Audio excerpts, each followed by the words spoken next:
anak kita itu objek dakwah kita, ya. Kita berusaha untuk membimbing dan menuntunnya, maka perlu dengan cara yang penuh kasih sayang.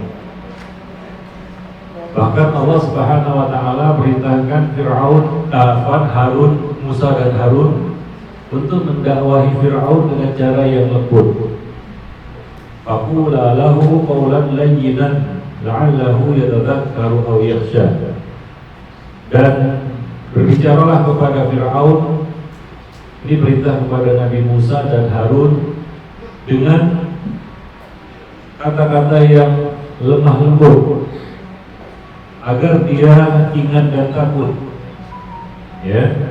Maka kepada Fir'aun saja Allah perintahkan nabinya, yaitu Musa dan Harun, untuk menggunakan cara yang lemah lembut, yang menunjukkan kesantunan. Ya, apalagi anak kita bukan Firaun, ya, dan gak sejahat Firaun tentunya. Ya, maka ya lebih layak dan patut untuk diperlakukan dengan cara yang lembut, para jemaah yang dimuliakan Allah, ya. Karena bagian yang terberat dari dakwah itu, ya, dari mendidik anak itu adalah apa, Bu? Ibu mendidik anak enggak? Ringan atau berat? Bagian yang terberatnya apa? Hah?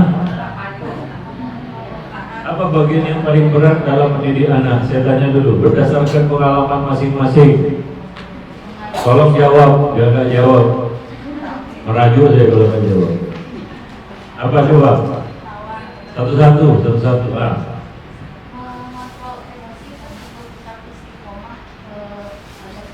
Mengontrol emosi. Nah, ya. Yang lain, berdasarkan pengalaman masing-masing, ya Bu. Apa? Nyuruh anak susah, Bu, ya. Nah, iya, apa? Nyuruh anak susah. Yang lain, ada lagi? Membantah anak, Bu. Oh, kalau dibilangin ngeyel gitu, membantah. Jadi yang susah itu bilangin anak gitu maksudnya, Bu, ya. Ngomongin anak susah, Bu, ya. Itu bagian yang paling susah.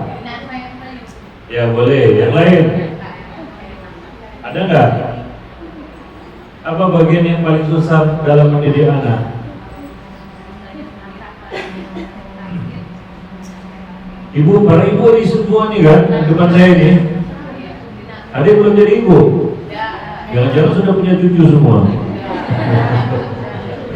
Ya udah, jawablah.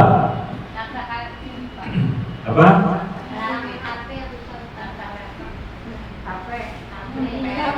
Capek. Ibu sudah kecapean? Hah?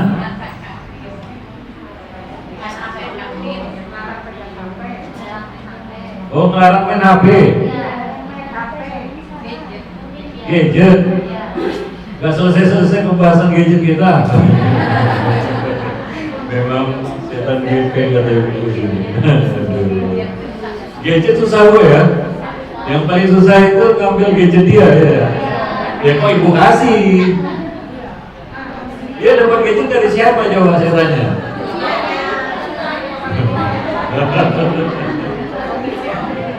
Inilah kadang-kadang ibu bilang masalah paling susah itu gadget. Saya tanya gadgetnya dari siapa, ibu diam. Berarti sumber kesusahan ibu sendiri berarti.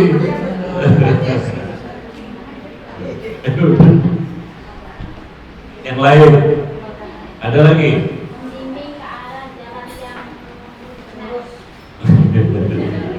Iya, tahu saya. Maksudnya bagian yang susahnya apa? Menjaga lingkungannya.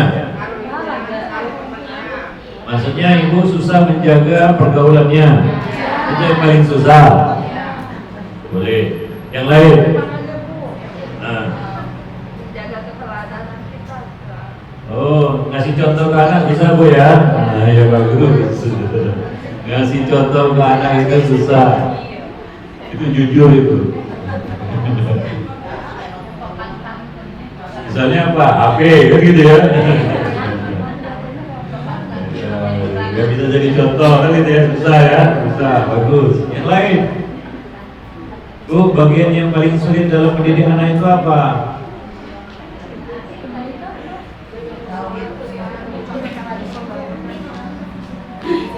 Yang lain gak ada.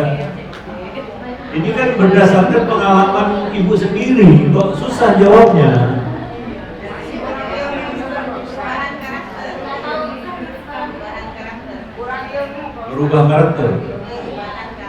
Perubahan karakter. Maksudnya yang ibu rasakan dalam mendidik anak. Coba pahami pertanyaan saya. Yang ibu rasakan, ya, perkara yang paling sulit dalam mendidik anak itu apa? Selama ibu mendidik anak, yang paling sulit bagi ibu itu apa?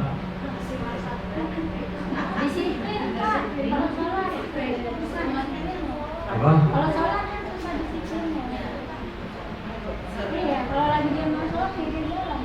Dia yang susah, itu susahnya apa? Yang ibu rasakan dalam mendidik anak, bagian yang paling sulit itu apa? Nah, apa? Istiqomah. Susah istiqomah ibu, itu bagian yang paling susah. Kadang-kadang mau nasihati, kadang-kadang enggak gitu ya. Kadang-kadang bete gitu Bu ya. Gitu ya. Jujur juga itu. Angin-anginan Bu ya. Mendidik anak itu panas-panas tayang Bu ya.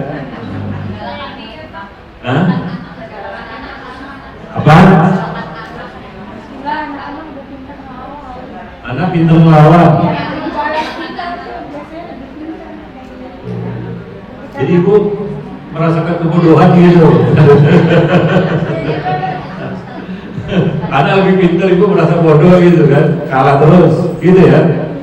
Oh iya, jujur juga ini. Merasakan kebodohan sendiri. Anaknya lebih pintar Bu ya, jawab terus ya. Ada lagi?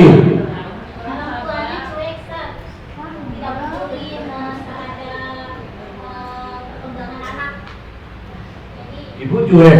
Enggak, saya belum punya anak. Oh, belum punya anak ya susah.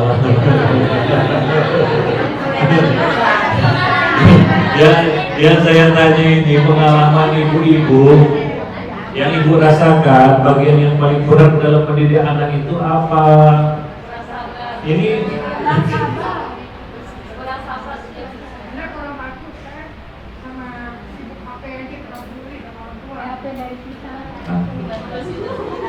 dari tadi yang jadi kambing hitam HP terus heran ya. Hah? Yang paling susah itu sabar gue. Jujur. Ya udah, sekarang ibu tanya sama saya.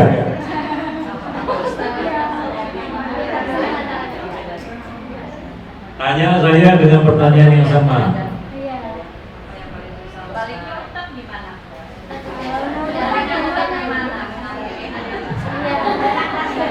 Bagus. Sebaliknya, tolong kasih pengarahan, kasih wajangan kelihatan. Ya memang yang ibu tunggu-tunggu kan itu. Tahu saya. Makanya ibu ngawur aja jawabnya. Memang ibu-ibu gak mau mikir.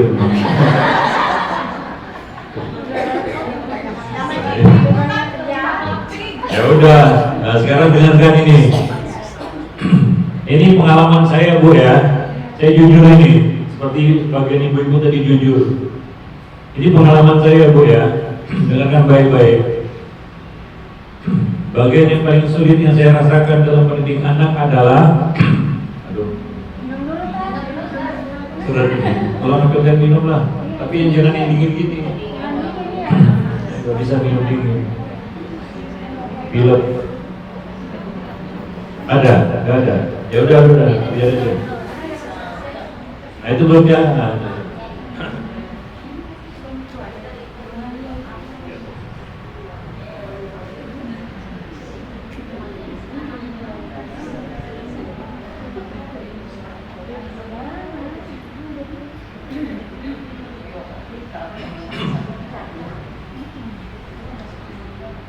Ya udah, dengarkan ini.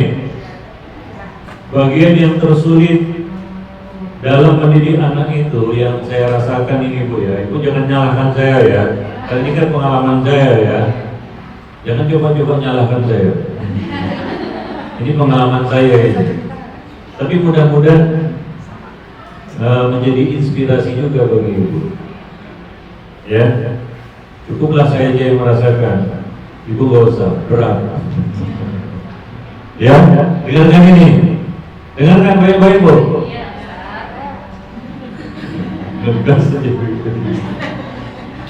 Bagian yang paling sulit dalam mendidik anak itu adalah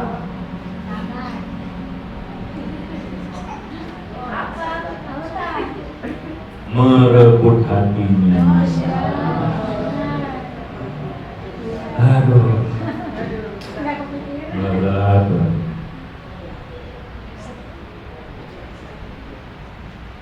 Merebut hatinya. Itu bagian yang tersulit dalam mendidik anak.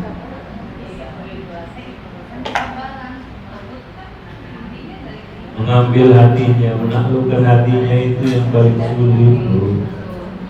Kalau ibu mau menaklukkan hatinya, kalau enggak ya memang ibu nggak merasakan ya.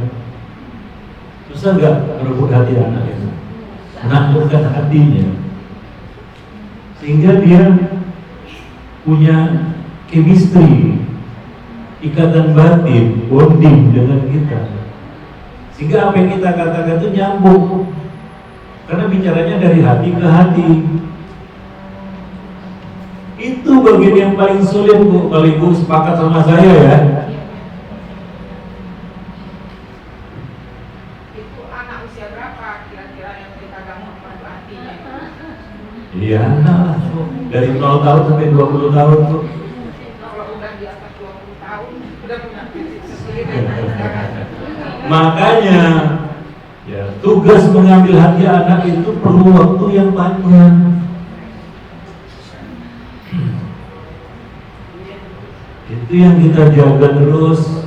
Bagaimana ikatan batin antara ibu dan anak itu semakin lama semakin kuat.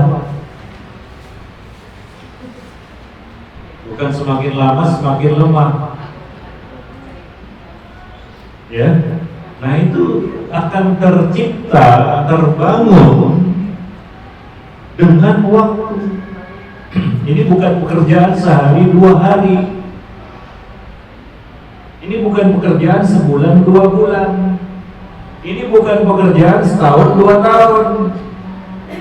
Kalau ibu telat, ibu gagal menaklukkan hatinya, susah. Percayalah, Bu.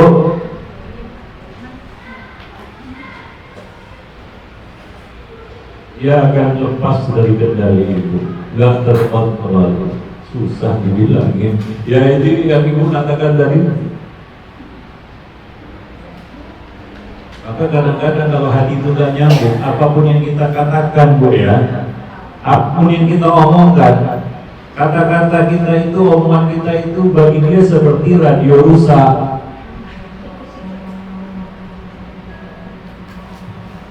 Bising aja di telinganya itu, gak enak aja. Kenapa? Karena ikatan hati tidak terjalin. Itu yang disebut bonding. Dan ini nggak mudah untuk dilakukan. Menaklukkan hati manusia itu nggak mudah, betul ya? Tapi sekali kita dapat menaklukkan hatinya, Bu, nah 50%, saya katakan ya 50% lebih tugas mendidik anak itu kelar. selesai. 50%. Apa aja kira-kira triknya itu, Pak? Yes. Sebentar loh, pelan-pelan. Ikutin dulu gitu. Masih lama ini, jangan buru-buru. Iya, itu yang kita bicarakan ini ya. Makanya kan judul kajian kita hari ini apa? Mendidik dengan cinta. Kalau ibu tadi apa yang saya tanyakan, ibu bisa jawab sebenarnya, walaupun bukan pengalaman ibu. Tapi lupa dengan judul kajian hari ini ya. Mendidik dengan cinta. Kenapa kita harus mendidik anak dengan cinta? Kenapa? Karena kita ingin mengambil hatinya. Maka didiklah dia dengan cinta, kasih sayang, kelembutan. Karena manusia itu suka dilembuti, tidak suka dikasari. Betul nggak? Ada di sini yang suka dikasari? Nggak ada. Sukanya apa? Dimanja, sukanya dilembuti, kan begitu ya? Diperlakukan dengan kasih sayang. Itulah tugas utama pendidik, orang tua. Harus menampakkan kasih sayang. Nabi di depan anak, silakan baca riwayatnya. Silakan telusuri riwayat-riwayat Nabi berhadapan dengan anak-anak.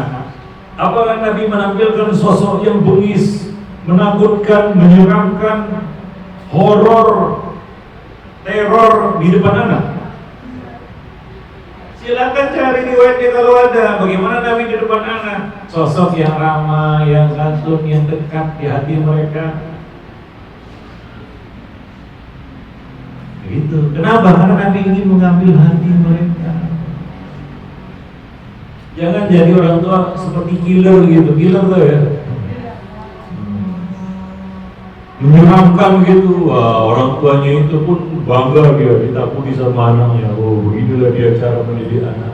Nabi gak kayak gitu. Ya terlepas, wah itu gaya saya, cara saya Ustaz, saya maunya ganas, galak, garang, menakutkan, horor di depan anak. Silakan aja. Tapi kalau ibu gagal mengambil hatinya, jangan salahkan saya. Begitulah Nabi mendidik generasi, ya kan? Iya. Bukan anak-anak di zaman Nabi itu nggak buat salah juga ya, namanya anak-anak. Masih ingat kan anak-anak itu identik dengan apa? Anak-anak identik dengan apa?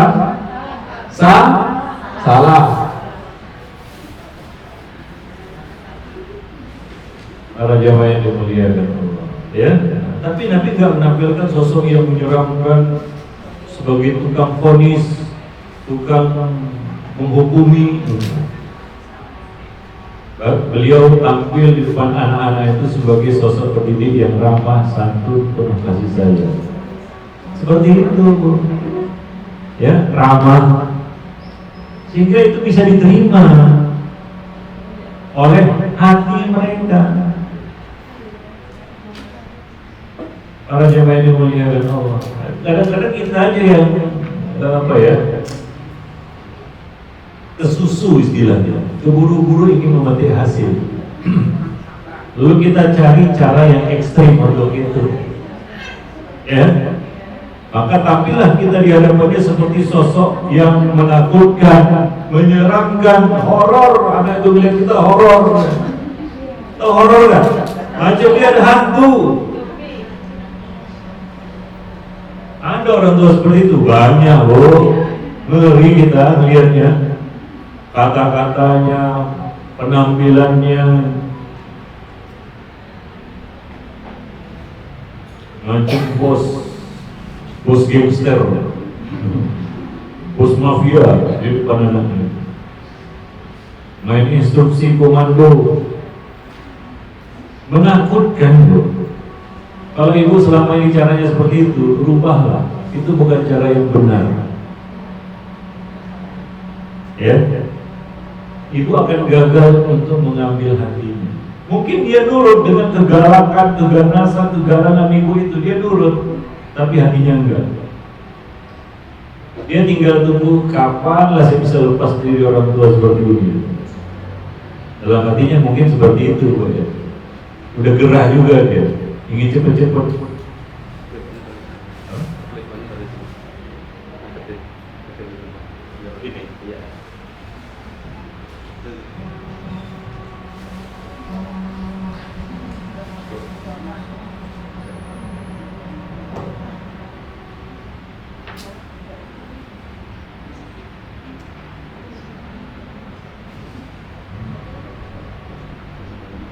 Kapan dalam hatinya ini bisa lepas dari orang tua semacam ini? Maka ibu jangan jadi sosok yang galak, garang, ganas di depan anak. Kalau selama ini seperti itu, robah, Bu. Itu nasihat saya, ya. Kalau enggak, ibu akan menyesalinya nanti.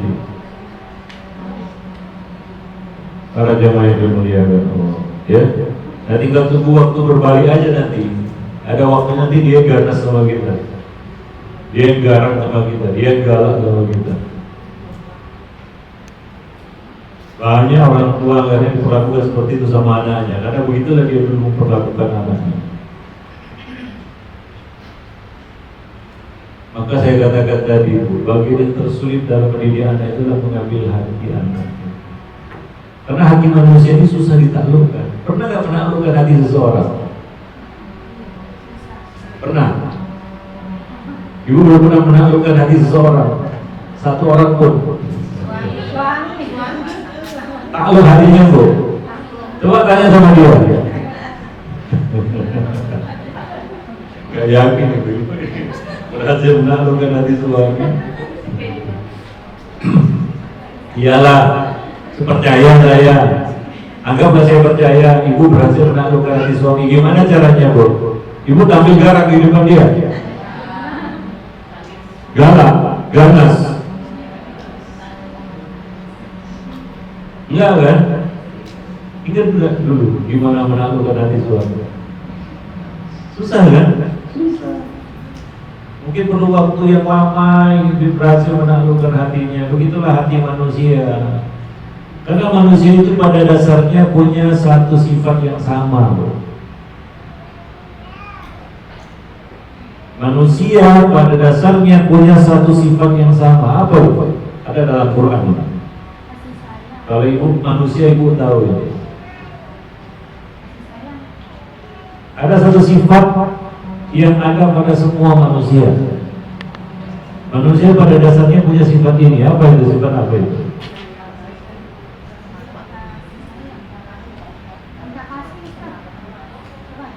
Bukan. Apa, Bu? Supaya ibu tahu manusia ini, yang bicara ini Tuhan manusia, pencipta manusia, berbicara tentang manusia, bahwa manusia itu punya satu sifat yang sama.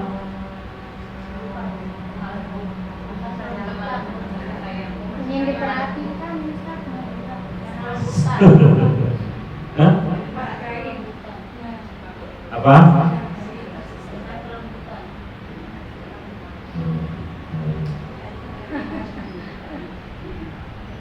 Ini kayak berkaitan dengan susahnya mengambil hati manusia.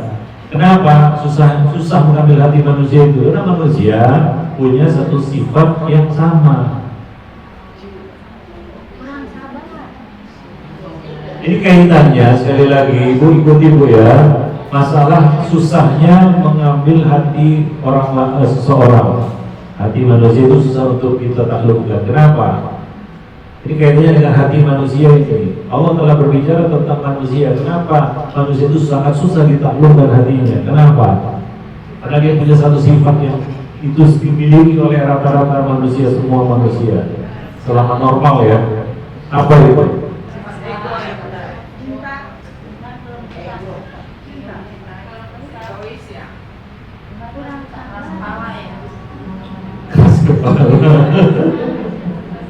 Kepala keras atau keras kepala, Bu? Kepala batu. Apa, Bu? Al-Quran.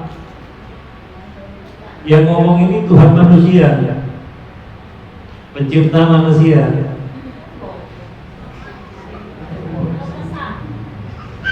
Kaitannya dengan hati manusia ini. Ya udah, saya bacakan ayatnya. La ikraha fiddin.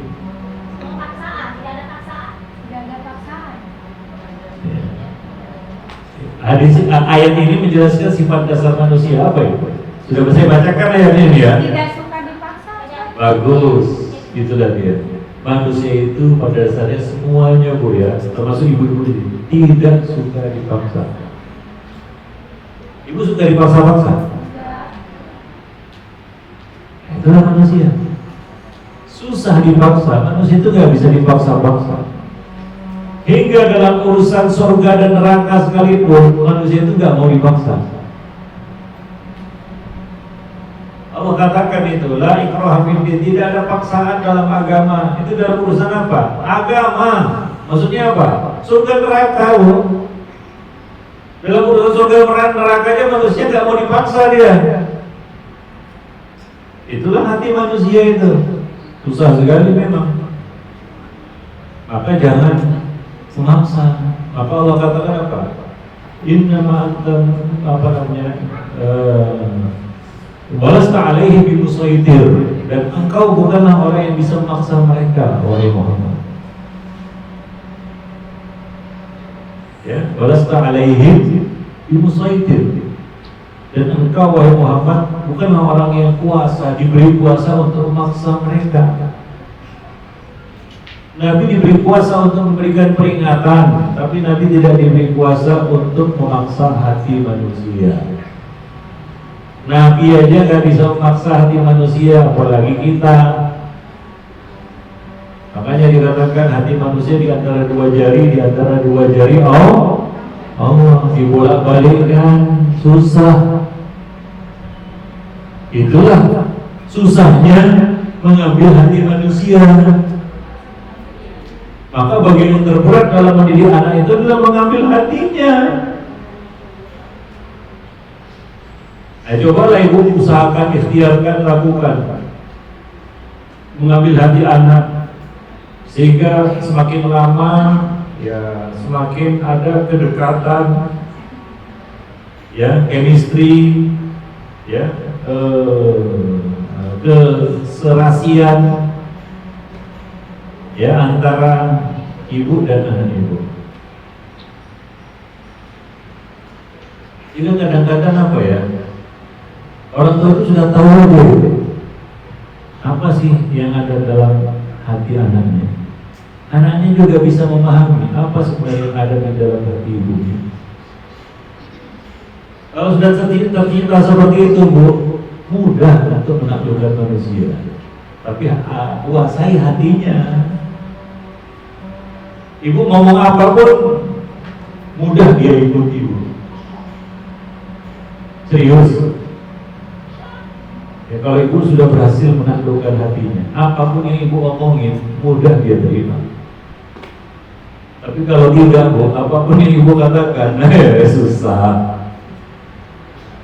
Masuk telinga kanan, keluar telinga kiri. Ngebantah Bu ya. Nah, dari dikeluhkan kadang saya suka membantah ini itu. Ya memang kita belum berhasil masuk ke dalam hatinya. Nabi mengatakan ala inna fil jasadi mudghah, idza salahat salahal jasadu kulluh wa idza fasadat fasadal jasadu kulluh. Ala wa hiya qalb. Ada satu bagian pada manusia, jika baik baik semuanya, jika buruk buruk semuanya. Apa itu? Hati. Tapi masalahnya manusia nggak bisa dipaksa. Kita bisa memaksa seseorang untuk menyintai kita, menerima kita secara total. Para jamaah yang dimuliakan, untuk urusan surga neraka dia nggak mau dipaksa, apalagi untuk menerima cinta kita, untuk menyintai kita, untuk menerima kita. Untuk urusan masuk surga dan neraka itu untuk kepentingan dia aja, dia nggak mau dipaksa. Kadang-kadang heran gue ya, kita nyuruh seseorang udah tahu baik, bermanfaat bagi dia, bisa membuat dia masuk surga, nggak mau juga dia. Iya, ada nggak? Ibu nggak perlu heran, itulah kata Allah, la ikraha fiddin. Ya, nah iya. Ya itulah yang harus kita usahakan loh. Makanya didiklah anak itu dengan cinta, supaya ya hatinya itu juga seperti yang kita katakan, cinta itu nggak boleh bertemu sebelah kanan, harus gayung bersambut. Maka harus sabar di dalam menumbuhkan rasa cinta itu ke dalam hatinya. Tapi kalau ibu mendidik anak dengan kebencian, permusuhan, pertengkaran, kapan hatinya bisa ditaklukkan? Kalau ketemu anak tengkar terus, ribut terus, konflik terus, nanti seperti Iran Israel.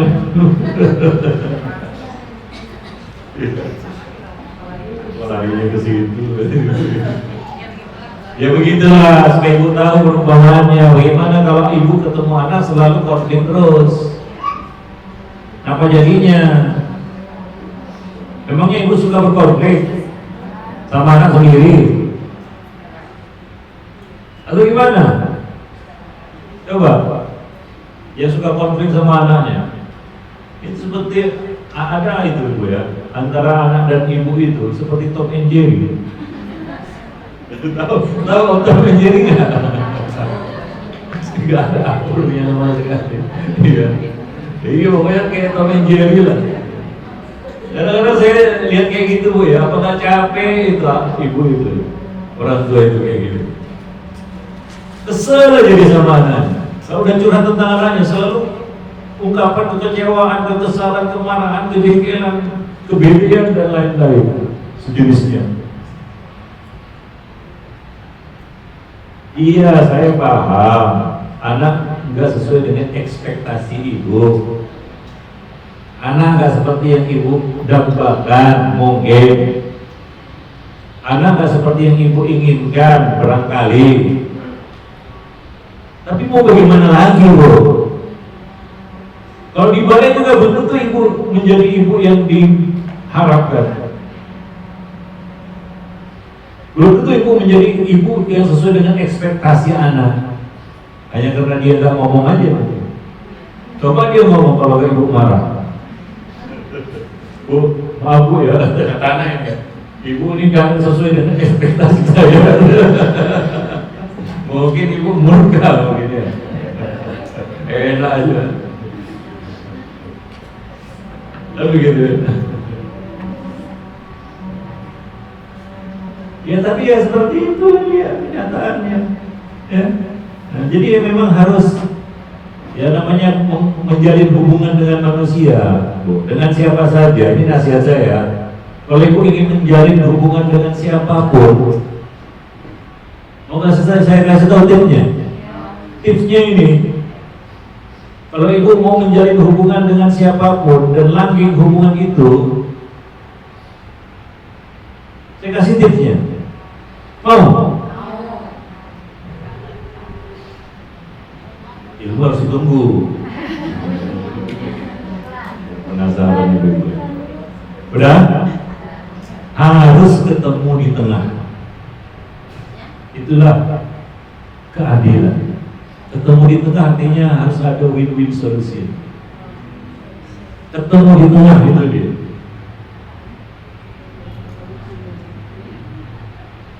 Nah, kembali lagi, ini berkaitan dengan kemampuan ibu untuk berpikir dua arah. Kemampuan untuk saling sabar.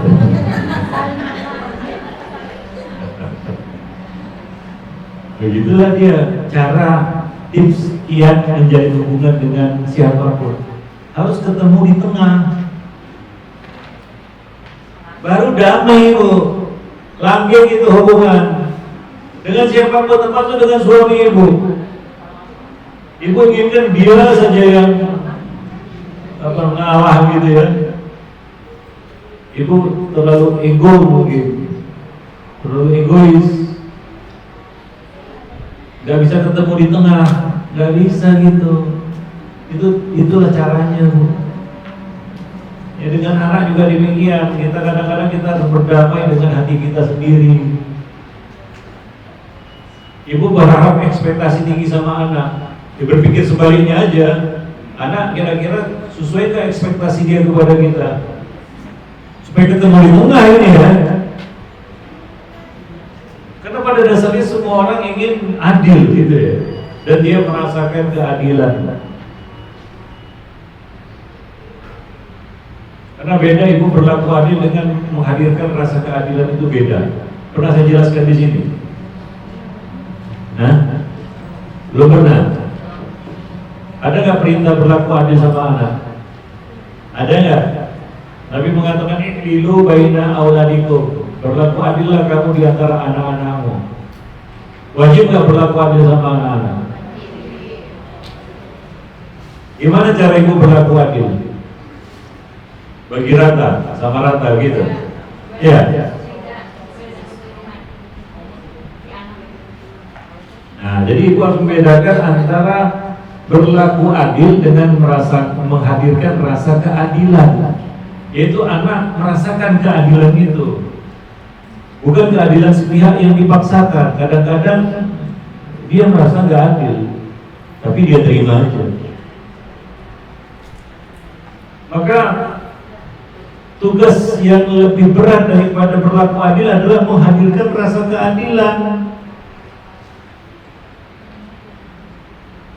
Dan itu perlu. Ada di sini istri kedua, ketiga, keempat.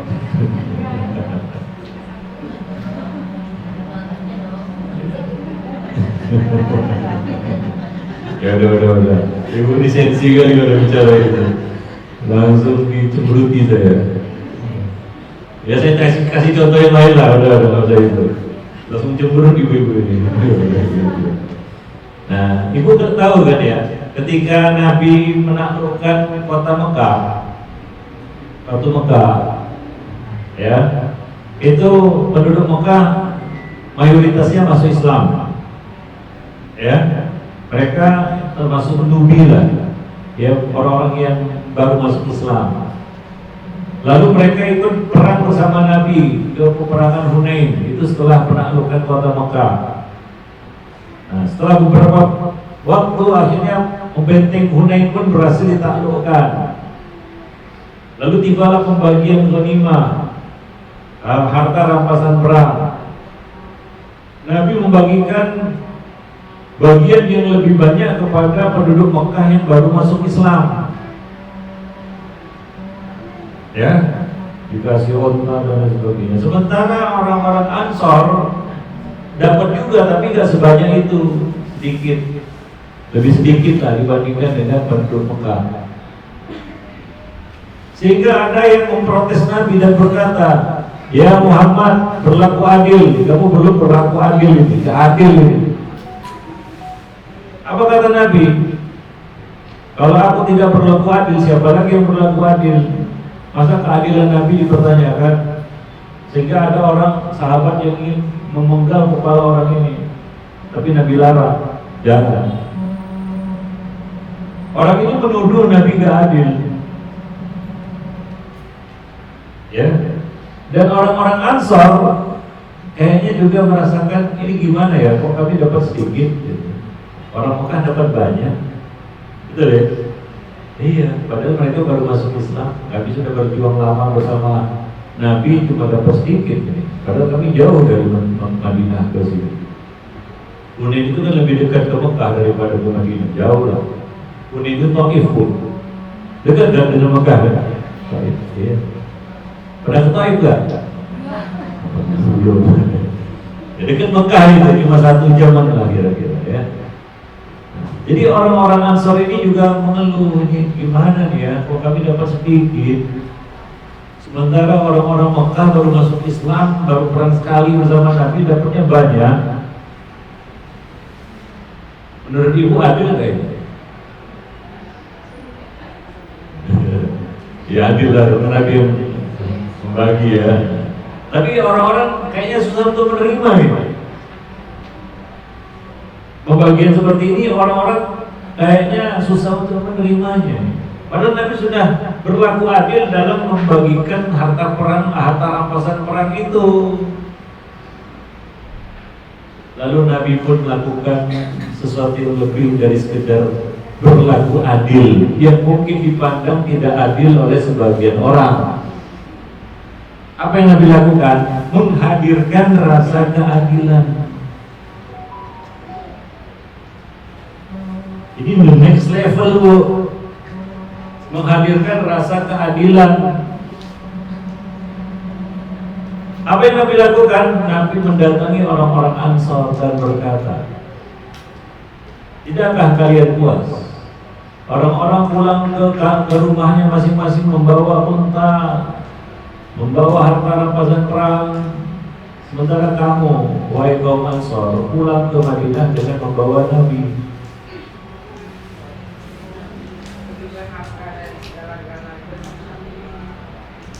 Perhatikan baik-baik kisah ini, Bu ya. Apa yang dilakukan oleh Nabi di sini? Menghadirkan rasa keadilan. Paham? Ikuti ini baik-baik. Apa yang dilakukan Nabi? Menghadirkan rasa keadilan. Ketika Nabi ngomong seperti itu, orang-orang Ansor merasakan keadilan itu, walaupun mereka dapat sedikit. Ngerti? Itulah yang dilakukan Nabi. Luar biasa. Apa kata mereka? Kaum Ansor, kami ridho ya Rasulullah. Kami pulang bawa Nabi aja daripada bawa unta. Seandainya dibalik, kita berpikir dua arah, Bu ya, berkebalikan. Seperti tadi, ibu merasa anak itu, ibu kurang merasa anaknya tidak memenuhi ekspektasi ibu. Ibu merasa seperti itu. Tapi coba dibalik. Apakah anak juga merasakan yang sama? Yaitu dia merasa ibu saya ini kayaknya kurang memenuhi ekspektasi saya. Cuma dia nggak mampu aja untuk mengungkapkannya. Ibu saya suka marah-marah, sedikit-sedikit sensi, apa segala, bentak-bentak, galak, garang, ganas. Enggak kali lah. Enggak sesuai dengan ekspektasi saya ini ibu ini. Apalagi dia bandingkan dengan ibu orang lain lah, padam ibu. Selesai ibu. Ya. Coba dibalik seperti itu, Bu. Mau nggak ibu? Mau nggak? Ya udah. Itu namanya berpikir dua arah. Nah di sini Nabi mengajak mereka untuk bisa berpikir dua arah. Kalau kalian merasa ini tidak adil, nggak apa-apa. Khair. Kalian juga diberikan unta bagian yang sama dengan orang Mekah.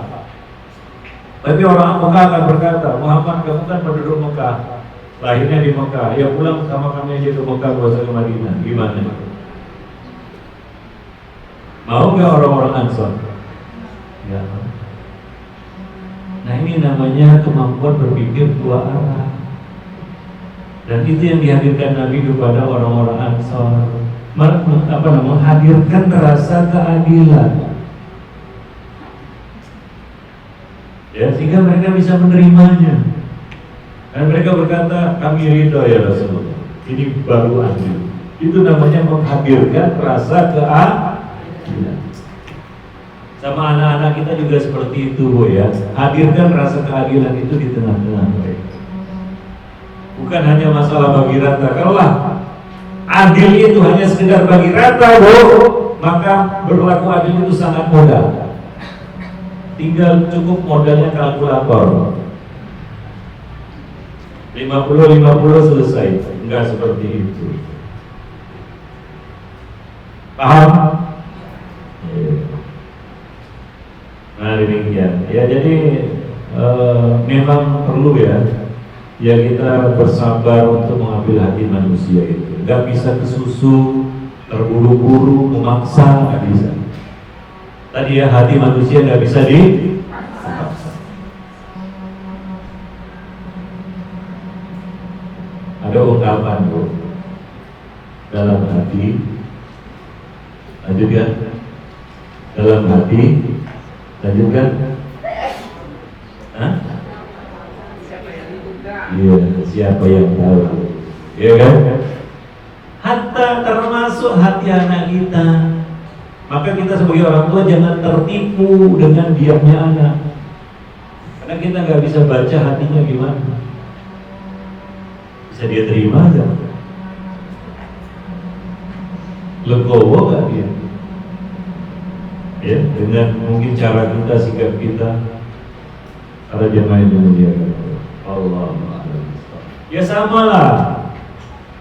Ibu sebagai anak ya, saya balik ini. Ibu sebagai anak mengambil hati orang tua gampang gak? Ini sekarang saya balik, ibu sebagai anak ya. Bagaimana ibu mengambil hati orang tua? Gampang gak? Gak gampang juga. Iya kan? Susah.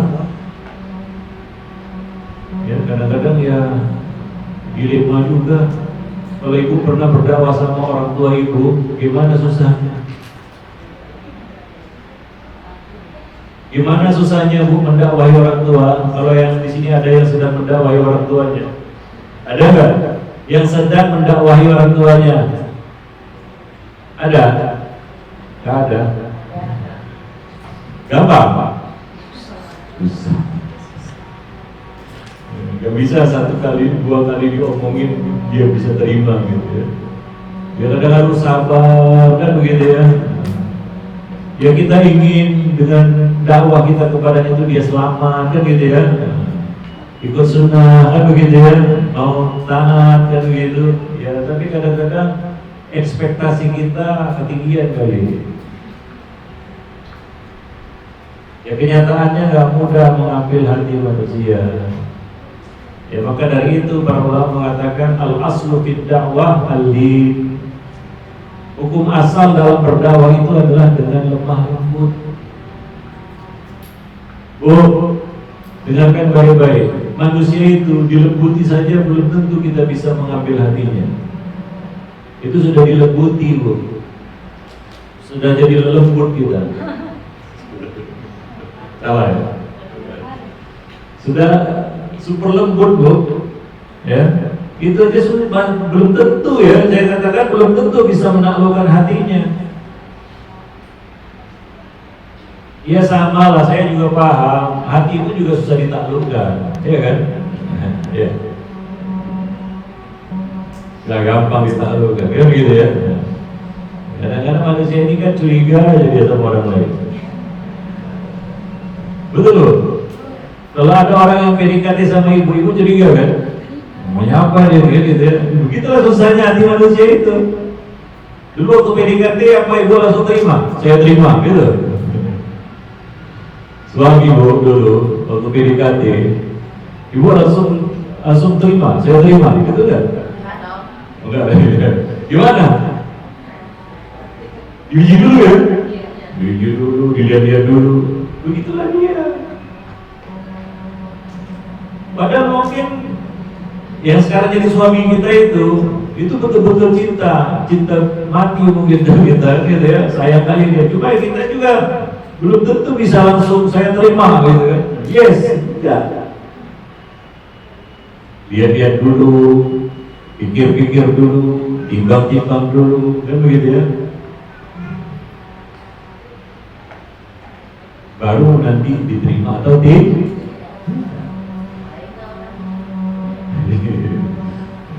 Ibu bertanya seperti itu.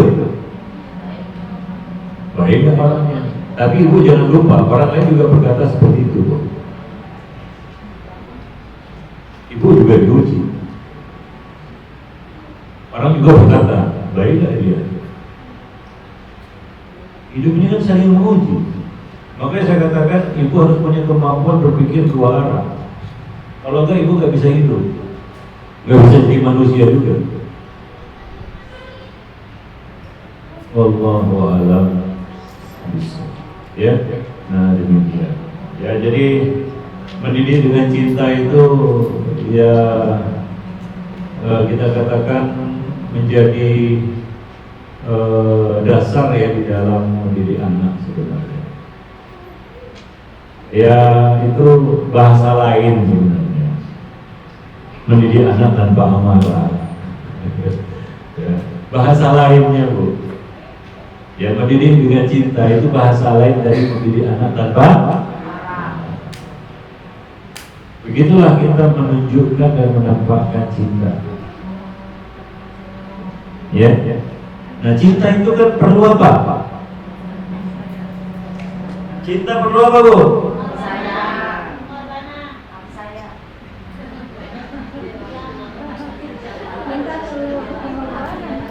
Cinta itu perlu apa?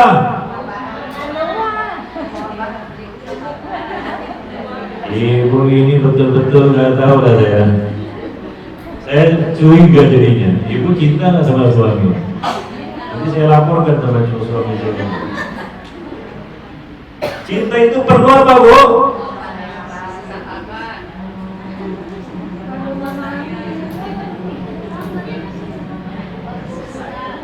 Apa? Cinta perlu apa?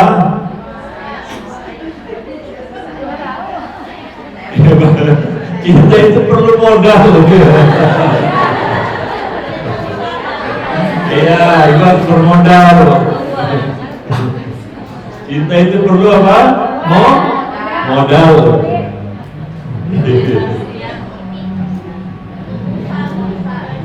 Cinta itu perlu bukti. Ya, cinta itu perlu bukti. Siapa yang membuktikan? Bukan orang yang kita cintai, tapi kita membuktikan bahwa kita mencintainya, mencintai anak kita di sini ya. Kita buktikan.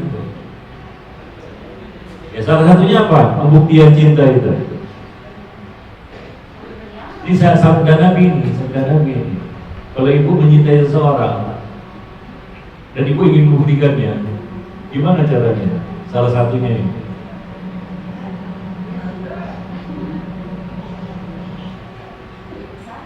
Hah?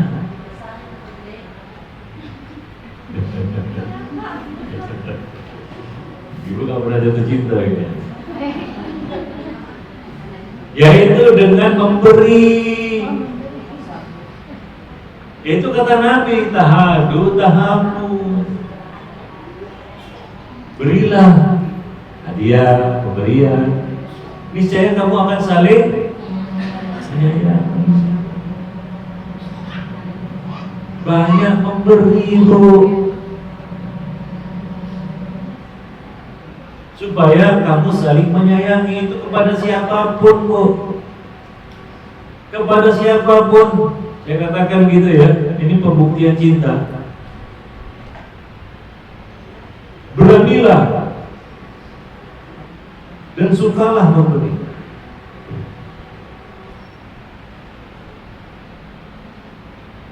Ibu jangan salah paham dulu. Memberi di sini bukan hanya harus materi, Bu. Enggak. Kalau tadi ada yang bilang kita itu perlu uang, perlu modal, ya betul. Tapi pemberian itu bukan hanya sebatas materi.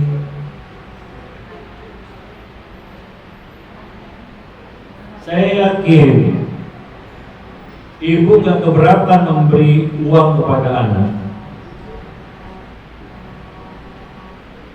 Orang tua gak keberatan memberikan materi berupa uang kepada anak. Uang kata orang bisa dicari, betul gak? Kadang-kadang banyak orang tua yang royal.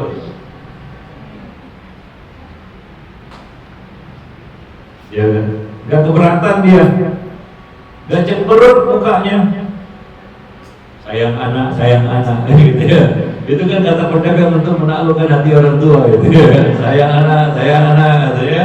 Pernah gak lihat pedagang keliling-keliling jualan kayak gitu? Ibu akhirnya lu kan gitu ya. Orang tua nggak keberatan memberikan materi kepada anaknya, tapi mungkin dia berat memberikan waktu, perhatian kepada anak. Jadi yang namanya memberi itu bukan hanya materi, tapi ibu memberikan apresiasi, ya, perhatian, waktu kepada anak. Itu jauh lebih berharga mungkin baginya daripada ibu kasih materi kemudian ibu tinggal pergi. Ini main diam ya. Akhir kemudian si ibu apa? Si ibu main HP sendiri. Udah saya beri, kasih makanan, diam ya, diam. Ini anak orang bu, anak manusia, bukan robot, bukan kucing juga.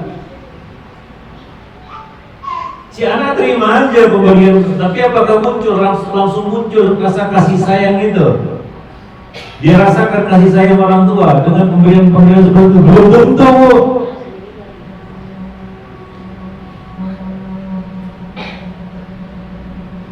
Ya. Nah, tapi kalau ibu bisa memberikan sesuatu yang lebih berharga baginya, itu apa? Waktu. Ibu luangkan waktu bersamanya, mendampinginya, mengomonginya, mengawalnya, selalu hadir di sampingnya. Ini yang lebih berat. Itu yang susah. Ibu bisa cemberut kalau anak minta anak misalnya minta didampingi, ya ditemani, kan begitu ya. Ibu cemberut mungkin, oh ini ganggu aja, ini lagi asik ini dengan teman-teman sosialita. Gak mau diganggu, main HP cemberut kalau diganggu anaknya. Ya, lagi sibuk sama teman-temannya, gak mau diganggu. Itu yang berat untuk diberikan kepada anak. Maka tahabu, saling memberilah kamu, saya kamu akan saling meminta. Berikan waktu untuk mereka, ya. Karena tadi saya katakan, chemistry itu terbangun dengan proses kebersamaan, ya, sehingga ada chemistry terbentuk di situ karena ada kebersamaan. Kalau nggak ada waktu kebersamaan, gimana muncul chemistry itu? Selalu miskomunikasi, miskom, nggak nyambung, salah paham, itu aja yang muncul.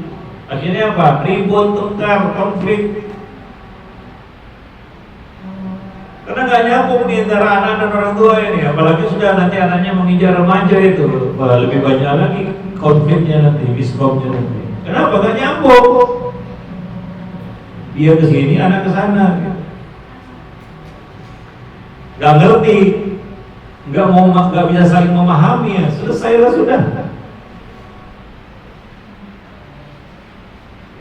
Apapun yang diomongin salah melulu nanti, iya kan? Iya. Selalu ditanggapi negatif nanti, karena nggak ada chemistry-nya memang. Wallahu a'lam bishawab. Para jemaah yang dimuliakan, ya. Nah, mungkin materinya sampai di sini dulu ya. Jadi itu saja mungkin yang bisa saya sampaikan. Ya, untuk selanjutnya kita diskusi ya. Mungkin banyak yang perlu didiskusikan berkaitan dengan masalah ini ya. Itu saja. Ya, sudah 1 jam lebih kita bersama ini ya. Mudah-mudahan bermanfaat. Silakan bagi yang mau bertanya atau yang langsung aja dulu ya. Yang mau bertanya langsung silakan.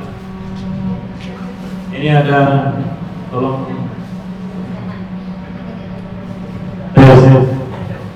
Itu ada juga, ada banyak.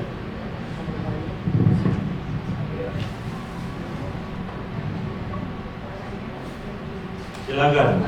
Iya, silakan. Baik, bismillahirrahmanirrahim. Ingin bertanya Ustaz mengenai pergaulan anak dengan anak-anak sebayanya. Ya. Di dalam Islam itu kan kita berusaha untuk memilihkan teman yang baik untuk anak. Ya. Nah, pada dasarnya seperti yang Ustaz jelaskan tadi, anak ini kan tidak suka dipaksa. Jadi kadang-kadang mereka itu tidak sefrekuensi, akhirnya tidak membaur sama sekali. Nah, gitu. Kemudian dalam satu sekolah, Ustadz, biasanya anak-anak ini, apalagi yang remaja, mereka itu biasanya sudah ada kecenderungan untuk berkelompok sesuai dengan yang sefrekuensi dengan dia. Misalnya yang pintar dengan yang pintar saja, atau mungkin yang pendek dengan yang pendek aja gitu, Ustaz. Jadi mereka merasa mereka itu kuat ketika mereka berteman, itu merasa menyambung gitu. Tapi efek negatif dari kelompok ini adalah ketika ada teman lain yang ingin bergabung dengan anak-anak ini, mereka merasa tidak bisa menerima, atau jika temannya yang ingin berteman dengan teman yang lainnya, dia merasa tidak suka gitu. Jadi dalam kelompok ini timbul rasa saling memiliki gitu, Ustaz. Jadi efek negatifnya seperti itu, dan ini terjadi di sekolah-sekolah. Fenomena ini berulang terjadi di sekolah-sekolah pada saat sekarang ini, Ustaz. Nah, kira-kira bagaimana Islam menanggapi hal ini, dan bagaimana peran orang tua terhadap pergaulan anak-anak dengan teman sebaya ini? Jazakallah khair, Ustaz. Barakallahu fikum. Iya, bagus. Saya kasih mukadimah dulu jawabannya ya. Bahwa orang tua punya kewajiban untuk mengawasi, mengarahkan pergaulan anak-anak mereka. Harus ada campur tangan orang tua di situ, karena orang tua di sini dalam hal ini itu lebih berpengalaman ya. Karena dia sudah banyak menghadapi jenis-jenis manusia, dia perlu berbagi pengalaman dengan anak-anaknya dalam memilih lingkungan dan pergaulan. Ya, itu dulu pertama. Jadi nggak boleh lepas tangan dan menyerahkan bulat-bulat kepada anak. Anak itu polos, dia nggak tahu apa-apa. Ya, dia akan dengan mudah jadi santapan lingkungan dan pergaulan. Santapan, ya, hati-hati. Yang kedua, fenomena yang Ibu jelaskan tadi, itu kalau saya tangkap ya, itu jelas bukan dari Islam. Islam kan tidak mengajarkan cara seperti itu atau sikap seperti itu ya. Kalau saya lihat dan saya cermati, itu berasal dari tontonan. Apa yang dia lihat dari tontonan seperti itu, ya, berkelompok, ya, dengan rasa fanatisme, rasisme dan sejenisnya. Itu adalah akibat dari tontonan yang kacau, yang salah, sehingga ditiru dan jadi tren. Ya, karena manusia itu cenderungnya meniru dari apa yang dia lihat. Kalau saya lihat ya, itu terjadi di satu pondok ya, pondok putri. Itu anak-anaknya terpecah jadi dua kelompok besar yang saling berseteru. Ya, artinya masing-masing punya komunitasnya lah gitu. Yang satu komunitas K-pop, yang satu anime. Ini di pondok ya, di pondok putri.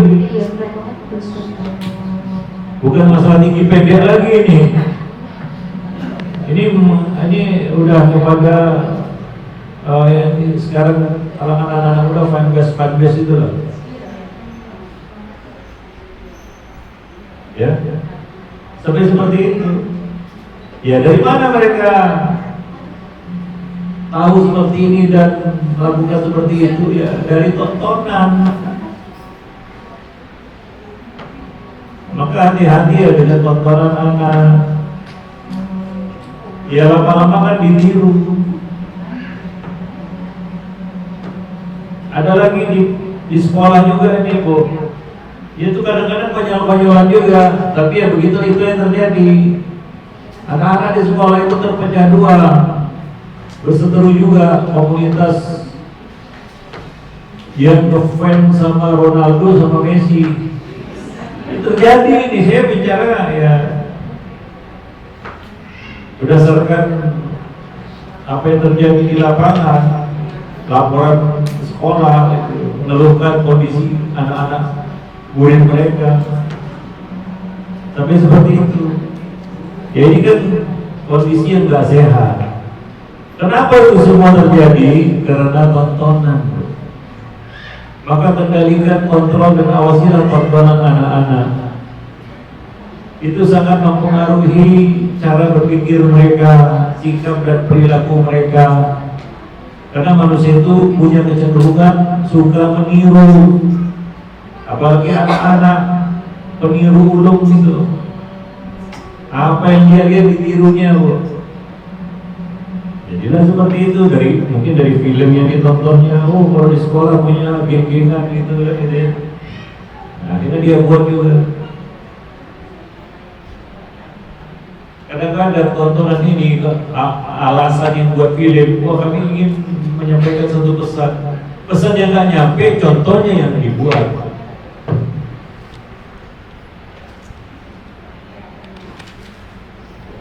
Pesan yang nggak nyampe, tapi apa? Perilakunya yang dicontoh. Apa yang dilihat di film itu kan dia contoh. Dia nggak tahu pesan apa di balik itu, nggak peduli juga. Wallahu a'lam. Jadi kontrollah tontonan anak. Awasi, jangan matikan akal mereka, otak mereka dengan tontonan. Nah, masalahnya kita ini di rumah kita itu yang komplit itu adalah alat-alat hiburan. Jauh lebih komplit daripada alat-alat pendidikan. Ibu sedang pulang ke rumah lah, coba data mana yang lebih banyak, alat pendidikan atau alat hiburan? Apa? Ya hiburan juga itu.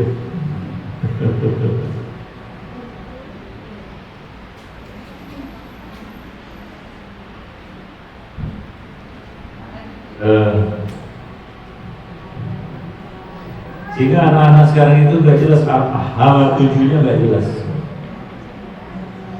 Hala itu arah ya. Hala tujuannya gak jelas anak-anak sekarang. Kita khawatir meninggalkan generasi-generasi yang lemah, seperti yang Allah sebutkan dalam Al-Quran. Kenapa? Karena generasi-generasi yang tersesat dari bakatnya. Dia pun gak ngerti bisa jadi apa. Muncullah generasi-generasi yang latah, yang bisanya cuma mengekor dan mengikut.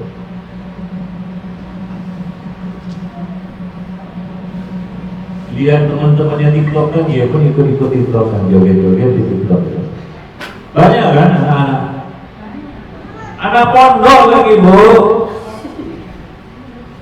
Gak jamin.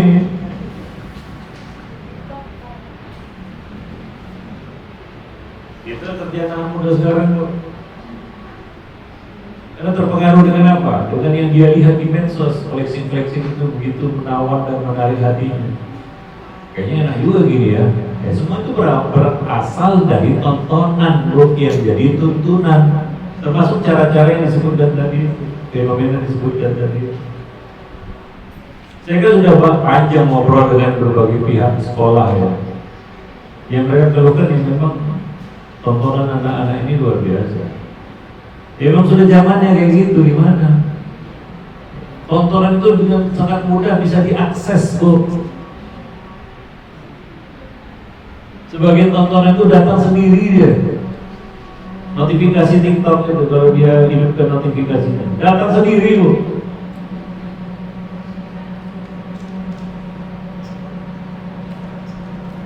Itulah hari-hari yang dia lihat, hari-hari yang dia lihat itu. Tiap hari. Ini menjadi masalah jadinya kan begitu ya. Jadi ya mungkin perlu dibenahi di sini adalah pertama tontonan anak itu juga harus diperhatikan. Ya. Nah demikian. Baik Ustaz, tapi ada fenomena lagi nih Ustaz.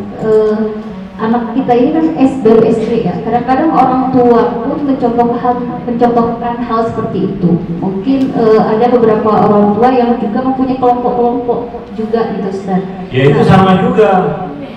Ibu-ibu ini juga korban tontonan. Ya benar, Ustaz. Terus satu hal lagi, sang anak ini tentu akan mencontoh hal ini. Saya agak sedikit bingung dengan perbedaan sahabat dengan kelompok ini, Ustaz. Jadi kadang-kadang anak-anak ini mencontoh kelompok, kan jadi ujung-ujungnya, apalagi di sekolah dasar, takutnya nanti kalau kita lanjutkan perkelompokan ini, takutnya rasis nih, karena ini dasar di sekolah dasar gitu, Ustaz.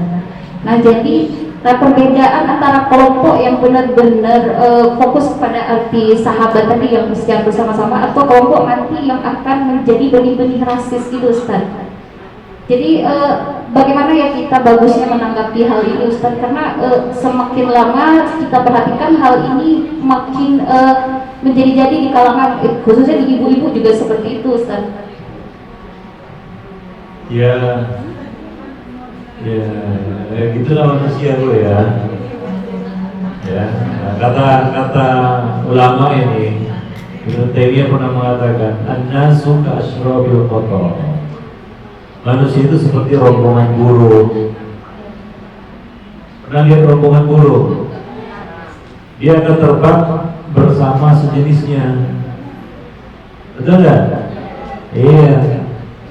Burung merpati nggak akan terbang di rombongan burung gagak. Itu namanya salah kamar. Iya, burung gagak terbang bersama burung gagak. Dia nggak akan gabung sama burung elang. Itulah sifat dasar manusia. Kata Nabi, al-arwahu junudun mujannadah. Jiwa itu seperti barisan tentara. Ibu pernah lihat tentara baris berbaris? Polisi barisnya sama angkatan laut. Barisnya sama siapa? Sama polisi, seragamnya sama, kan begitu ya? Kalau gabung sama angkatan laut, doang sendiri dia. Salah kamar, ya kan? Itulah kecenderungan manusia. Tabiat manusia memang ya dia cenderung gabung dengan orang yang dia rasa cocok sama dia, sejiwa, sehati, sekarakter. Paham? Nah, kalau itu dilandasi dengan tontonan, ya, hasil nonton, wah ini gabung-gabung sama profesi tertentu yang asyik ini, gitu ya. Ya, maka terjadilah seperti itu. Ya seperti ini ya, gampangnya aja lah Bu. Di kalangan bapak-bapak ada yang geng motoran, gitu, kelompok, gitu ya, yang sepedaan, yang apa gitu ya. Manusia dikelompokkan dengan pekerjaan, hobi, kan begitu ya, dan lain-lain sebagainya. Nah, boleh nggak Ustaz? Kalau tidak menciptakan fanatisme, ya sah-sah aja sebenarnya. Begitulah tabiat manusia. Yang kita bicarakan di sini adalah apabila hal itu mengarah kepada sikap merendahkan orang lain, tunas, sombong, kan begitu ya? Mengunderestimate orang lain, merendahkan orang lain, itu yang nggak benar. Nah, masalahnya pada anak-anak dia nggak ngerti itu, maka terciptalah rivalitas yang negatif di antara mereka.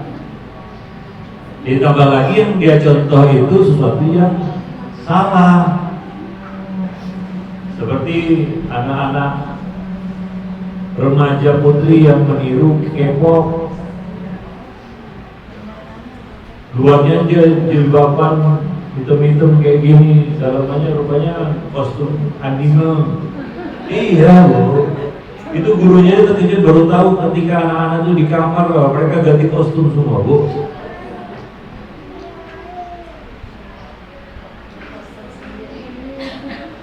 Luarnya aja pakai cadar,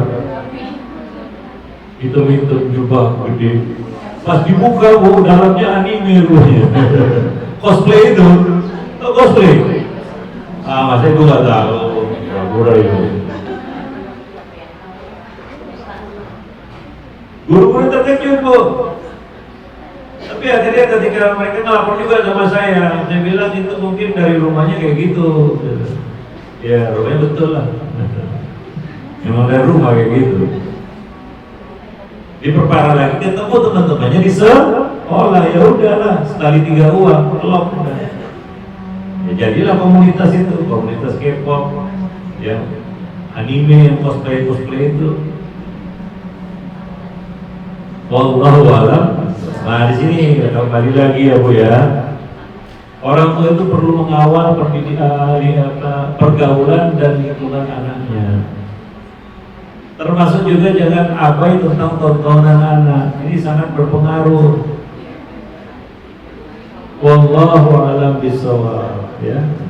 Ajak dia kepada lingkungan-lingkungan yang positif. Ya. Ada ya bu, silakan bu. Ya, kasih mic-nya. Satu ya.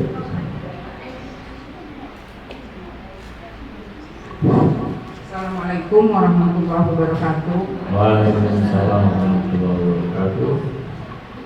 Apa yang Pak Ustadz soal mendidik anak? Kalau saya anaknya udah bukan anak-anak, udah dewasa, Ya. bahkan udah berumah tangga. Ya. Untuk mendapat cinta mereka karena di rumah bersama saya ada 2 orang, anak saya lagi semua.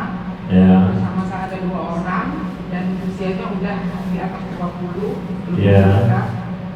Karena mereka punya kesibukan dengan dirinya, dengan apanya, jarang ketemu. Jadi untuk mengambil hati itu kayaknya agak sulit Pak Ustadz. Cuman saya karena pernah dapat nasihat dari ulama, mendekatkan ini ke anak dengan mendoakan, mencontohkan, dan menasihatkan. Saya berusaha semaksimal mungkin melakukan itu sesuai dengan ilmu yang saya punya dan usia saya. Selanjutnya saya berusaha mendekatkan, cuman hasilnya belum sesuai dengan yang saya harapkan. Akhirnya saya punya pikiran mungkin ini ujian dari Allah untuk saya lebih mendekat lagi kepada Allah. Apakah pikiran saya itu benar apa tidak Pak Ustaz? Terus yang kedua, saya berusaha menasehatkan dengan cara saya, dengan ilmu saya, agar dia tidak berdosa dan saya tidak berdosa. Saya tidak terlalu mengulang-ulang. Cukup sekali dia menerima. Kalaupun mungkin kedua ketiga mungkin saya agak nada suara saya naikkan atau agak dingin, takutnya dia berdosa, melawan dan mencela segala macam yang lain-lainnya gitu Pak Ustaz. Dengan yang kedua ini mana yang sebaiknya yang saya pilih? Jazakallah khair. Assalamualaikum warahmatullahi wabarakatuh. Waalaikumsalam warahmatullahi wabarakatuh. Ya, bagi yang anaknya sudah ke anak-anak lagi, anak saya juga sudah nikah semua bu. Ya, tapi ya di hadapan kita manusia dewasa yang mana kita punya kewajiban hablum minan nas juga. Tapi tetap hubungan anak dan orang tua itu kan dibawa sampai mati, ya kan? Betul. Ya. Maka ya tentunya mengambil hati seseorang yang sudah sudah terbentuk, ya. Itu kan lebih mudah lagi. Boleh saya katakan ini adalah kesadaran yang terlambat. Baru sadar sekarang, baru mau menciptakan hubungan chemistry dengan anak di usia seperti itu. Ini judulnya nasi sudah jadi bubur. Memang akhirnya kalau bicara tentang pendidikan anak, isinya itu kita minta ampun aja sama Allah. Kenapa? Karena kita banyak lalai, abai, lengah, leler selama ini. Banyak orang tua yang akhirnya nggak bisa menjawab ketika ditanya bagaimana riwayat pendidikan anak. Orang tua terdiam dan nggak bisa jawab. Kenapa? Karena selama ini abai dan lalai. Pesan saya, Bu, kalaupun itu sudah jadi seperti kata orang nasi sudah jadi bubur bagi kita, minimal anak kita tidak merasakan hal yang sama. Kalau ibu tahu ilmunya, ajarkan ini kepada anak ibu supaya mereka tahu bagaimana jadi orang tua yang benar. Maka ilmu parenting ini tetap penting, Bu. Walaupun ibu gak punya anak-anak lagi, anaknya sudah gede-gede semua, itu pendekatannya berbeda. Itu pendekatannya sudah hablun minan nas. Ya, kita ingin membangun hubungan dengan seorang manusia dewasa yang dia sekarang sudah punya kehidupan sendiri mungkin. Ya, tapi ilmu ini tetap bermanfaat. Kita ajarkanlah, nah kamu nanti sama anak jangan kayak gini lagi. Kamu harus membangun bonding hubungan itu dengan baik sama anak sejak dini. Kan anak kita kan punya anak, cucu. Minimal kita berbagi pengalaman kepadanya. Ya, urusan doa mendoakan, Bu. Doa itu kan gak ada batasnya, kapanpun bisa kita lakukan. Gak ada orang tua yang mendoakan buruk untuk anaknya, betul kan? Ya iya. Itu ikhtiar yang bisa kita katakan tanpa resiko bisa kita lakukan. Ya, ya, tanpa resiko. Beda dengan kita menasihati, ada resiko di situ. Resiko kita disalahpahami dan begitu dan lain-lain. Resikonya memang berat. Yang paling ringan resikonya ya ibu berdoa untuk anak. Ya, rajin-rajin beramal soleh, mudah-mudahan itu berpengaruh untuk anak. Karena amal soleh yang kita lakukan berpengaruh pada anak. Iya, ada pengaruhnya. Ya seperti kisah Nabi Musa dan Khidir, ya kan? Yang Nabi Khidir berkata, "Wa kana abuhuma shalihah." Kedua orang anak yatim di kota itu yang dibangun rumahnya itu oleh Nabi Khidir itu dulu ayahnya orang soleh. Ayah mereka berdua itu orang soleh. Karena kesolehan ayahnya, anaknya dijaga Allah hartanya. Jadi kesolehan orang tua itu ada manfaatnya bagi anak, ada. Ya, makanya ada seorang salaf ya, ulama salaf tabi'in namanya Sa'id bin Musayyib. Dia memperbanyak sholatnya ketika dia teringat anaknya. Itu saya sebutkan dalam buku Mencetak Generasi Robbani. Ada seorang ulama ketika dia sholat, dia teringat anaknya. Lalu dia tambah rakaatnya. Ya, dia tambah rakaatnya.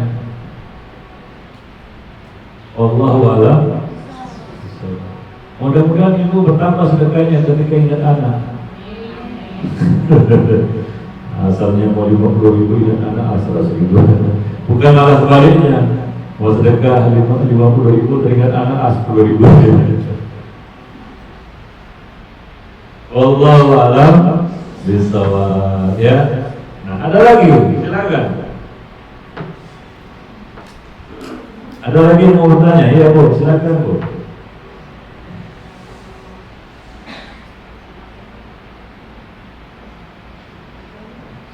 Assalamualaikum warahmatullahi wabarakatuh.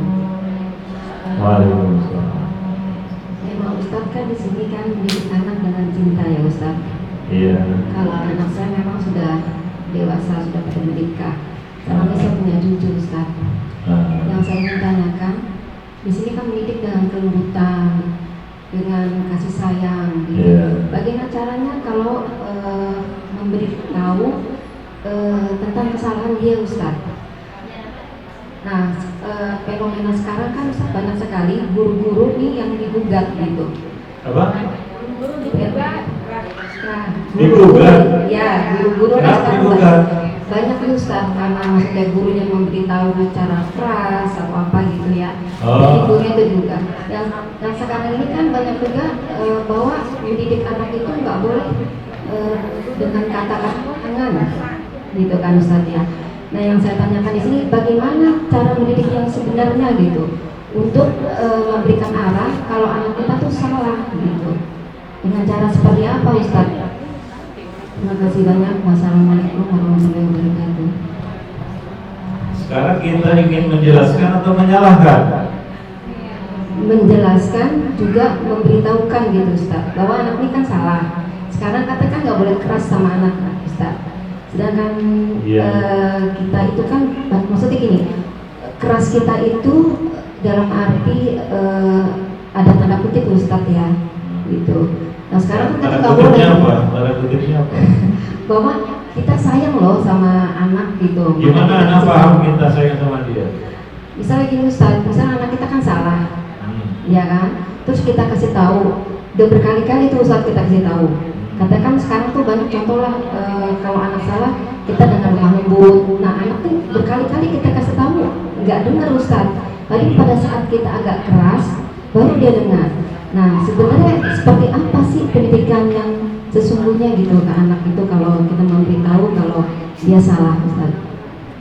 Iya. Ya, terima kasih banyak. Assalamualaikum. Waalaikumsalam warahmatullahi wabarakatuh. Ada dua kemungkinan.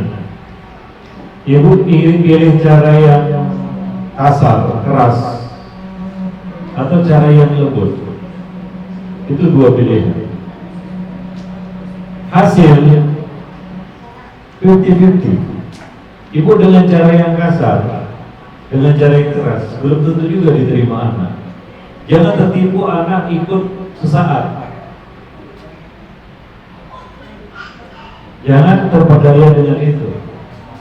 Oh, kalau saya kasar, keras, ikut dia. Tapi kalau kita lemah lembut, dia nggak mau ikut.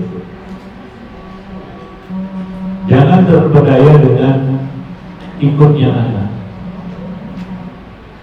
Ya, dia lihat kita. Kalau dia nggak ngelihat kita, kalau dia tidak ada, kita tidak ada di depannya, kira-kira taat nggak dia? Ikut nggak dia? Bisa jadi. Nggak bisa jadi. Malah bahayanya ketika kita tidak ada di depannya, dia mungkin makin menjadi-jadi. Dia akan melampiaskan. Nah ini, ibu saya ganas, galak, garang itu gak ada. Itu nanti bisa seperti senjata makan tuan loh. Lalu kita harus tahu dasar berdakwah mendidik itu apa? Siapa contoh kita sih dalam mendidik?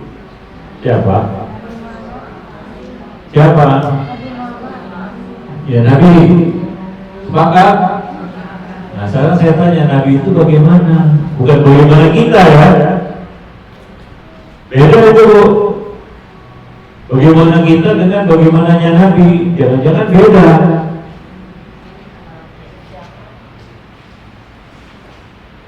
Nabi juga menghadapi anak-anak yang macam-macam.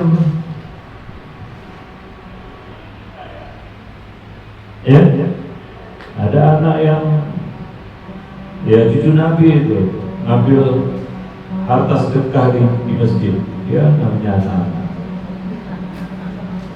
Al-Hasan bin Ali, itu Nabi. Gimana Nabi menanganinya? Apakah dengan kasar? Enggak juga. Keras? Enggak juga. Itulah pendidikan, mengajari. Tapi kadang-kadang kita orang tua ini ingin hasil yang cepat, instan. Tapi kita nggak tahu akibat buruknya di belakang hari. Ya, nah demikian. Ya, saya kasih contoh ini ya.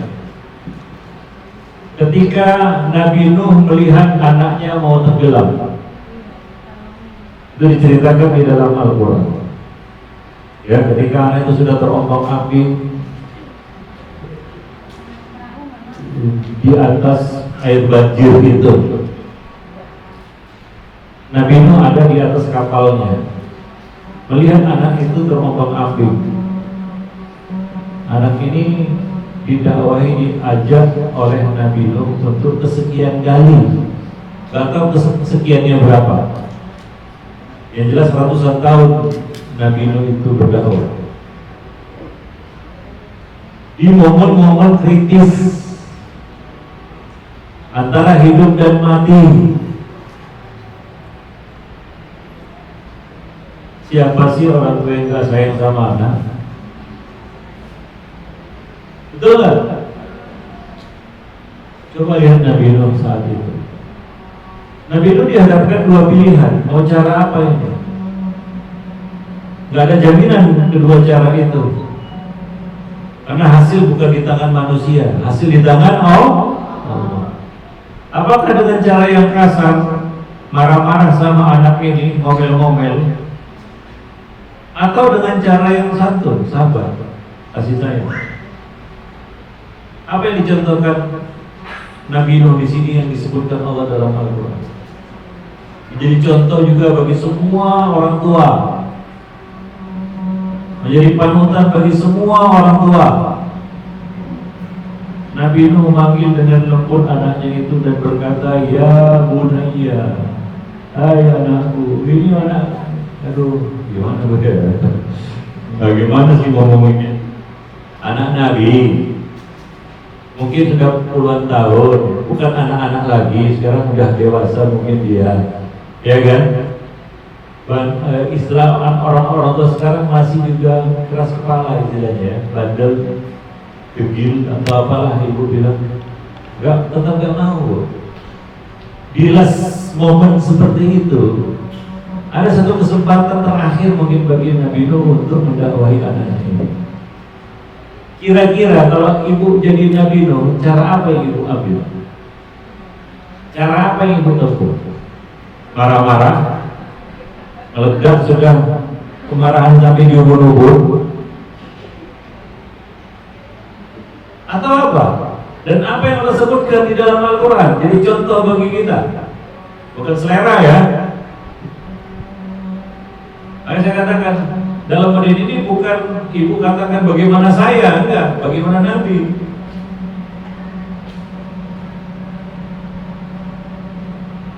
Dan para Nabi, apa yang diambil, cara yang diambil dipilih oleh Nabi Nuh, diabadikan dalam Quran, artinya benar, betul gak? Nabi Nuh berkata kepada anaknya, "Ya bunayya, wahai anakku." Bunayya itu panggilan keakraban, Bu. Jauh dari kebencian, musuh, ya kan? Padahal anaknya ini seperti itu, Bu. Aduh, gak tahu lah, kalau kita mungkin udah gak terhandle lagi mungkin, udah gerem, gemes, gregetan, apalah, ya kan? Betul nggak, Bu? Mungkin kalau ibu sudah mencak-mencak di situ, udah keluar kata-kata dasar kan gitu ya. Dasar nggak tahu diuntung, nggak tahu, nggak bisa dikasih tahu, keras kepala, degil, ya udah cepat aja tenggelam sana, nyusahin orang tua aja gitu ya. Kalau kita mungkin, ya kan? Nah, ya mungkin cara seperti itu yang kita pilih. Saya tahu walaupun itu yang ibu pilih, tujuan ibu kan baik juga kan begitu ya, iya kan? Iyalah, cuma mungkin caranya yang nggak benar. Dua-duanya nggak ada jaminan, bro. Dan di sini Nabi Nuh dihadapkan kepada pilihan, cara apa yang mau pilih di sini? Cara kasar seperti itu, keras seperti itu, atau tetap dengan cara yang lemah lembut? Apa yang dipilih oleh Nabi Nuh diabadikan dalam Quran, artinya benarlah itu. Apa coba? Ya, itulah dia. Diabadikan, Bu, dalam Al-Quran, dibaca sampai hari kiamat. Tapi kadang-kadang kita jadi kurang sabar. Kalau mau tahu gimana pendidikan sabar, bacalah kitab Kisah Nabi Nuh. Ya bunayya irkam ma'ana. Wahai anakku, naiklah ke perahu bersama kami. Ya, wala takum ma'al kafirin. Jangan kamu bersama orang-orang kafir itu. Tapi anaknya tetap keras kepala, Bu. Apa kata anaknya? Sa'awi ila jabalin yasimuni minal ma'. Enggak mau. Aku akan naik ke gunung yang bisa menyelamatkanku dari banjir ini. Aduh. Marah Nabi Nuh. Enggak, Bu, luar biasa. Ini dialog ya dalam kondisi seperti itu. Oh, kalau kita udah naik, Bu, kemarahan sampai ubur-ubur ini udah nggak terhandle lagi kita. Aduh, ini saya orang tua, tahu nggak? Mungkin gitu ya. Luar ego kita. Betul nggak, Bu? Ini diabadikan dalam Al-Quran cara ini, Bu. Apa kata Nabi Nuh? La asimal yawma min amrillah illa man rahim. Kata Nabi Nuh. Gak ada nak yang bisa selamat hari ini dari azab Allah ini kecuali yang diselamatkan sama Allah. Luar biasa. Aduh, kalau kita nggak tahu, udahlah, tahap apa mungkin kita bilang. Mungkin kita lempar batu, dan yang pengen batu supaya cepat tenggelam, nyusahin orang tua aja.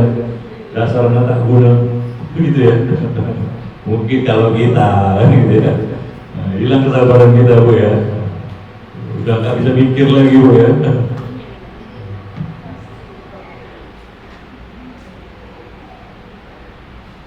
Contoh yang lain, Bu, kalau Ibu mau contoh yang lain, itu Nabi Yakub, ya, ketika anak-anaknya pulang tanpa membawa adiknya, siapa? Yusuf.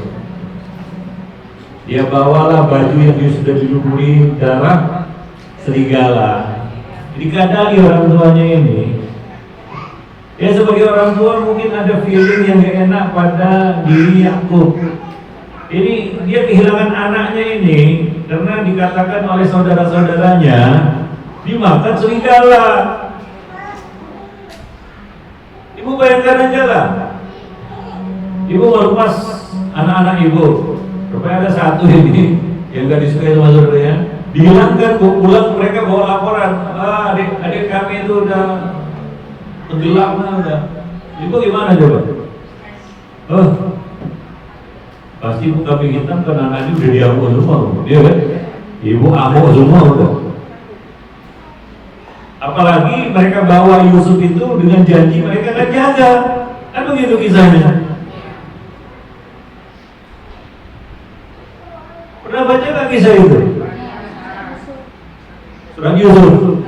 Baca lagi nanti di rumah. Apa kata Nabi Yakub ketika mendapat laporan dari anak-anaknya ini? Ya, sebagai orang tua dia mungkin ada rasa ya, feeling, insting gitu, ini kayaknya gak benar ini ya. Laporan anak-anaknya ini. Apa kata Nabi Yakub? Diabadikan dalam Al-Quran. Apa kata Nabi Yakub? Wallahul musta'anu ala ma tasifun. Hanya kepada Allah lah tempat meminta pertolongan dari apa yang kalian ceritakan itu. Namun Nabi Yakub, padahal berat diterima ya, diterima akal aja berat ya. Apalagi perasaan menerimanya itu berat lah. Itu contoh-contoh yang Allah sebutkan dalam Al-Quran. Mau ngambil pelajaran gak dari Al-Quran? Ambil lah.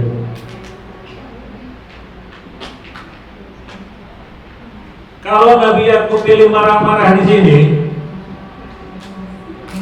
ya udah, kalian aku hukum ngaco kalian ini, bawa adik pulang dengan selamat, tanya janjimu, ya udahlah selesai lah. Sekali, kedua kali adiknya Yusuf Bunyamin, gitu ya, nggak pulang juga, Bu. Janji mereka, kami akan bawa pulang adik kami. 2 kali bu.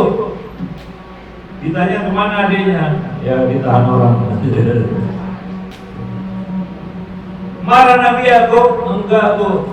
Apa katanya diabadikan lagi dalam Al-Quran? Inna ma'asku bati wa husni ilallah. Aku cuma kepada Allah aku mengadukan kesedihan hatiku. Sabarnya luar biasa bu. Dan pada akhirnya endingnya kan bagus. Kisah-kisah itu Allah ceritakan dalam Al-Quran supaya jadi teladan bagi semua orang tua. Jangan jadi orang tua maling kundang. Kisah maling kundang pula jadi inspirasi itu. Sikit-sikit putus jadi batu. Baru diuji sedikit aja sudah mencak-mencak. Nah, apa-apa yang kita ucapkan nggak ada hikmah, gimana? Iya saya tahu ini memang benar. Nggak terhandle kita, hati kita nggak bisa terhandle kita ya. Ya itulah contoh para nabi dan rasul. Nggak seperti mereka yang minimal mendekati lah bu ya. Tahan sedikit bu ya.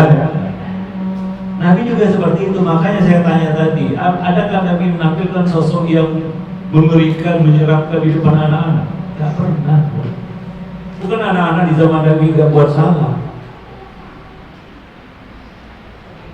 Dari kesalahan yang kecil sampai kesalahan yang fatal sekali.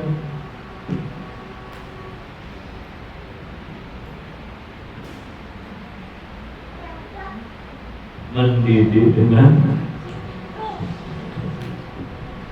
ya udahlah ya. Ya, kuatkanlah hati untuk bisa jadi pendidik. Karena mendidik itu berat. Ya, mendidik itu berat.